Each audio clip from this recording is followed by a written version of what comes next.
এই ভাতিজা, এদিকে আসো। আসসালামু আলাইকুম। ওয়ালাইকুম আসসালাম। কেমন আছো? আলহামদুলিল্লাহ, ভালো আছি। তুমি কি একটা সুখবর শুনছো নাকি? না। এখনো শোনো নাই? না। আচ্ছা, তাহলে তোমার সুখবরটা দিই। হ্যাঁ। গ্রামের সবাই মিলে তো আমাকে এই মসজিদের সভাপতি বানালো।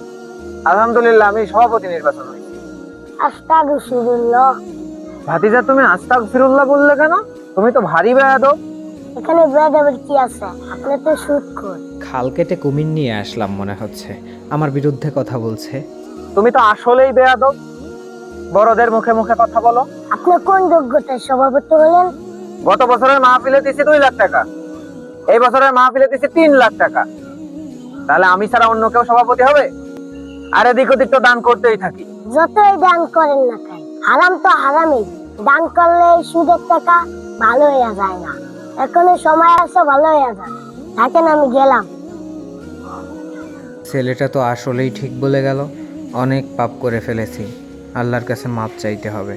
রব্বানা যালামনা আনফুসানা ওয়া ইল্লাম তাগফির লানা ওয়া তারহামনা লানাকুনান্না মিনাল খাসিরিন।